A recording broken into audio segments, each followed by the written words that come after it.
Kailan ni Ellie mamimit yung grandparents niya dito kasi nasa Michigan sila. Kapag katulog yan siya guys, nakapag-linis ako. Nakakatuwa kasi pag tulog talaga siya. Guys, welcome back sa aming channel. Medyo makulimlim ngayon dito sa amin. Muulan siya ngayon. Hindi siya maaraw, no? So, si Ellie, tulog na tulog guys. Ayan siya, tulog na tulog. Medyo nakaka-adjust na rin kami ni Travis and si Ellen. Every 3 hours na siya nakakatulog talaga. Minsan 3.5 hours. Tapos gigising siya, iiyak lang siya kapag gusto niya na magdede. Tapos kapag puno na yung diaper niya, yun yung kapag gabi na. So, yun yung sa umaga, ganun din siya. Pero kapag kagabi, nakakatulog na kami ng ayos, paunti-unti. Kasi I know na sa unang mga week, so mga first, second week talaga, sabi nila, minsan medyo mahaba pa, di ba? Sabi nila mag-a-adjust talaga yung parents, pati yung baby. Syempre, bago pa sa kanila yun. And ayun nga, nung mga nakaraan, medyo wala talaga kaming tulog. Kasi nga, si Ellie, alam mo yun, yung parang hindi niya pa alam kung di ba? Parang ano pa nangyayari or what. So kami din parang nag-a-adjust pa kami kung anong problema kapag iiyak siya. Parang kailangan namin alamin anong dapat namin gawin. Katulad nung mga nakarang araw nakikita namin pag umiiyak siya tapos binubuhat ni Travis, umaano siya, yung parang naghanap siya ng dodo, yung parang kinakain niya yung kamay niya, yung ganun, daliri niya. Tapos yun pala, sign na gutom na siya. Tinitignan namin agad yung diaper niya. Kung merong pupo, kung merong ihi, ganun. Tapos kung wala naman, iniisip namin ano pang pwedeng sign bakit siya naiyak, 'di ba? Ganun. It's either gassy, kung siya, yung parang hindi siya yung makadighay or makautot, ganun. Tapos kung gutom siya, yun. So, yun, yung mga sign na natutunan din namin, diba? So, and first baby namin, yung parang kailangan mong alamin anong problema kapag naiyak yung baby. Kasi there's some time na iiyak sila pag may reason talaga. Meron din naman na iiyak lang sila kapag iiyak lang talaga sila, gusto lang nilang umiyak, ganun. Kaya inaalam namin kung anong problema kay Ellie kapag iiyak siya, ganun. So, sa mga nagsasabi na lagi namin kinakarga si Ellie, hindi po namin madalas kinakarga yan. Lagi po yan, pag tulog yan, nasa bassinet talaga yan siya. Kinakarga lang namin siya talaga kapag alam mo na yung after niyang magdede, kasi kailangan siyang padighayin, ganun. Kasi ang dami nagsasabi na wag mong kargahin, masasanay yan. I know naman na tsaka newborn siya, 'di ba? I know sa mga ibang mga magulang ganun, ayaw nila nang binubuhat yung yung baby kasi nga daw masasanay. Newborn pa to ibang klase na kapag siguro mga 3 months pataas na sila, 'di ba? So yun medyo alam na nila yung kumbaga yung parang routine nyo, 'di ba? So yun lang yung parang namin ni Travis na hindi namin siya binubuhat ng, yung alam mo na, yung lang dahil nga binubuhat namin siya kasi baby pa siya. Yung syempre, kailangan bigyan niyo siya ng love, ganyan. Kasi nga, syempre newborn pa siya, ilang weeks pa lang si Ellie, 2 weeks pa lang siya. And hindi naman siya umiiyak lang dahil walang dahilan. Umiiyak siya dahil nga may reason kung bakit siya naiyak. Minsan, yun nga, yung nasabi ko na napuno na yung diaper niya, na nagpupo siya, nag-ihi siya.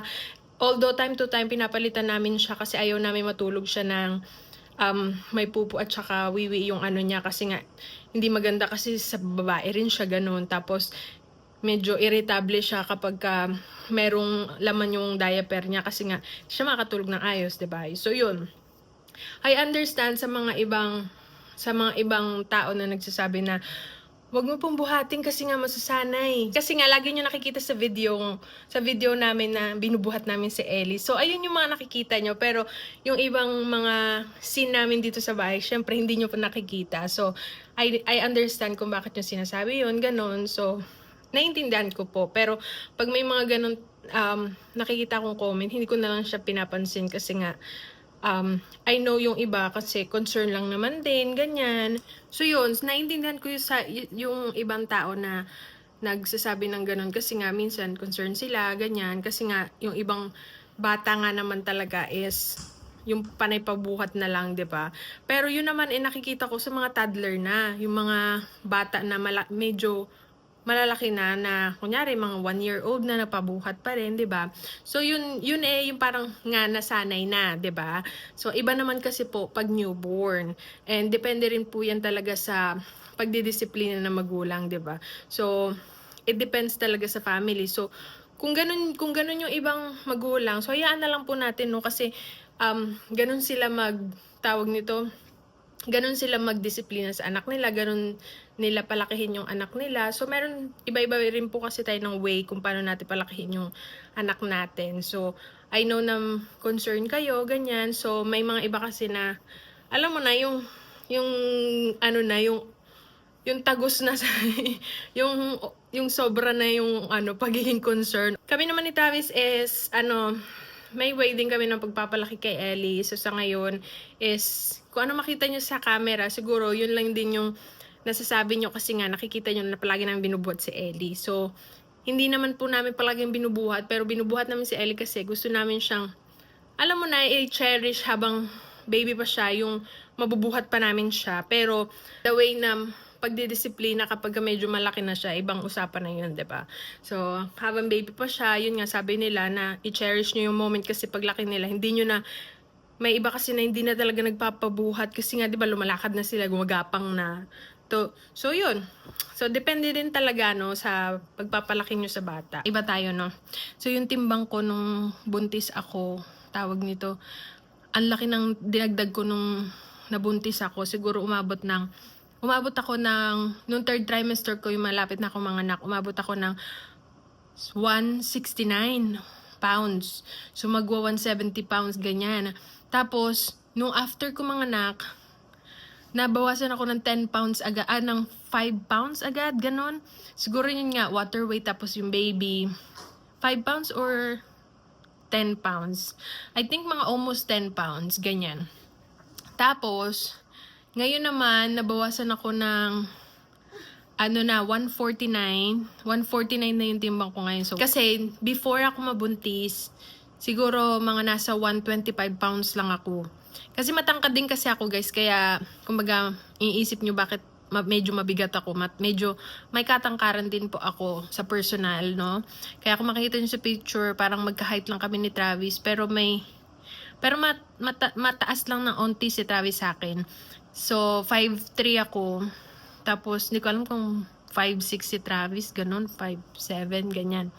So, ayun, kaya medyo mabigat ako kasi nga, hindi naman super bigat. Sakto lang din sa height ko, 'di ba? Sakto lang din sa ano ko.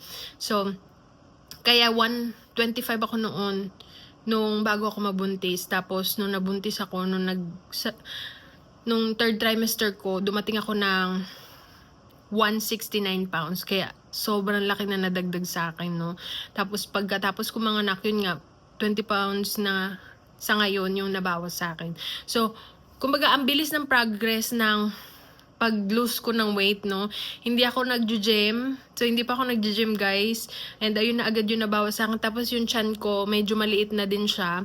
Kumbaga, parang pouch, na lang siya, yung bilbil. Yun na, yung tawag nito yung natira, no? So, ayun yung i-workout ko after, siguro pag pwede na ako makapag-gym kasi meron pa akong appointment sa doktor kasi titignan nila yung tahi ko. Tapos, kasi sabi nila, 2 weeks after ng panganak ko, may ulit ako appointment. Tapos, 6 weeks meron ulit, ganun. So, after ata ng 6 weeks yan, pwede na siguro. So, depende rin. May iba nga na nag-gym na agad ganun. Pero ako gusto ko munang take it easy muna. Ayoko munang mag-gym agad. So, kasi gusto ko munang si Ellie, no, 'di ba? Tapos breastfeeding din kasi ako, guys, no. And hindi pa ako nagpump ako nung 2 days. Siguro 2 days ago, doon ako nag-start na mag-pumping kasi nga medyo minsan sumasakit yung ko, yung dito ko, yung sa harap ko, yung, alam mo na, yung ano natin, sumasakit. Kapag yun nga, sabi ko, kailangan ko mag-pump. Tapos, after ko mag-pump yun, I feel better. Tapos, kasi minsan, hindi sapat yung pagdedede ng baby para maano yung sakit. Kailangan mag-pump ka, ganyan. Tapos, yun, doon lang ako nag-start mag-pump. 2 days ago nga, yun nga, nag-start ako mag-pump. And ang dami kong gatas talaga, guys.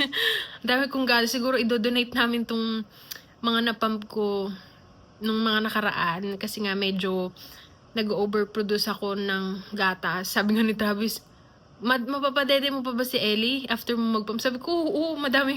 Sabi ko, oo, walang ano ang, di ba, pag may gatas ka talaga, tas madami ka mag-produce ng gatas. Madami talaga. So, tapos mga nararanasan ko kapag yun nga, breastfeed ka, no, medyo maano ka rin kumain, medyo malakas ka rin pala talaga kumain, no. Tapos, tinitignan ko minsan after ko kumain, kung nadadagdagan ba ako ng sobrang laking timbang. Hindi naman. Kasi, sabi nila kapag ka nagbe-breastfeed ka daw, parang yung lakas mo, parang na ano yung nagbe-burn ka rin daw ng calories kahit lang nagpapa-breastfeed ka, no. Parang nakakamangha. So, ayun, tulog pa yun si Ellie, guys. So, ayan siya. Matutulog yan siya siguro mga 3.5 hours. Yeah, kanina pa yan siya tulog. Siguro mga 2 hours ago. Gigisingin ko na lang siya or gigising siya maya-maya. Siguro gigising siya maya-maya, guys, mga pag ano na siya, gutom na, no? Panay pupo si Ellie, eh. Tapos, kasi panay dede rin, eh. Oo. Kapag katulog yan siya, guys, nakapaglinis ako. Nakakatuwa kasi pag tulog talaga siya. Nakapaglinis ako, tapos nakakapagluto, nakakapaglaba, ganyan. Diba? Tsaka nakatulog siya ng ayos sa bassinet niya. Kapag nilalapag namin siya, hindi siya yung parang nagwawala talaga sa bassinet niya. May nagtatanong pala sa inyo kung kailan makikita ni Ellie or kailan ni Ellie mamimit yung grandparents niya dito. Kasi nasa Michigan sila, di ba? Baka po next month, kasi balak namin next month magbakasyon sa Michigan para makita nila si Ellie. And para na din, yun nga, magbakasyon kami kasi nakalib naman din si Travis. So, meron kaming time pumunta doon sa Michigan, di ba? Para na rin, alam mo na, para mag-unwind. Kasi, yun nga, di ba, ngayon, palagi kami nasa bahay, minsan lalabas-labas lang kami, ganyan. So, para na rin na ma-meet namin ulit yung in-laws ko, tapos ma-meet nila yung apo nila, di ba? And super excited sila makita na rin yung apo nila. Kasi nga, may mga trabaho din kasi sila. So, may mga nagtatanong, pumunta ba dyan yung in-laws mo na nung nanganak ka, wala po. Dalawa lang talaga kami ni Travis nung nanganak ako dito, no. So, buti na lang talaga, super thankful talaga ako sa asawa ko. Grabe talaga yung asikaso niya sa akin, no. Grabe talaga kasi nga, tawag nito, after mo manganak, kailangan may aalalay sa'yo kasi yung hindi biro yung tahi. Lalo na yung kapag yung kahit nga tumayo ako nung minsan hindi ka makakalakad ng ayos eh. Kailangan merong aalalay sa'yo kapag pupunta ka sa CR after ng tahi mo. So, sobrang thankful talaga ako sa asawa ko kasi sobrang maalaga, sobrang talaga siya. Tapos ngayon na, yung parang naka-adjust na rin talaga siya. Hindi siya yung Siyempre kasi si Travis, di ba, only child lang siya. Hindi siya marunong hindi pa siya naka-experience na magpalit ng diaper, ganyan. Kasi nga, yung hindi pa siya nakapagbantay ng baby. Although may mga pinsan siya, pero hindi naman siya yung nag-aalaga talaga. Di tulad sa Pilipinas, minsan mag-aalaga ka ng kapatid mo, minsan mag-aalaga ka ng pinsan mo, ganyan. Pero siya, wala pa talaga siya experience. Pero natuwa ako na grabe ngayon, parang master of na siya.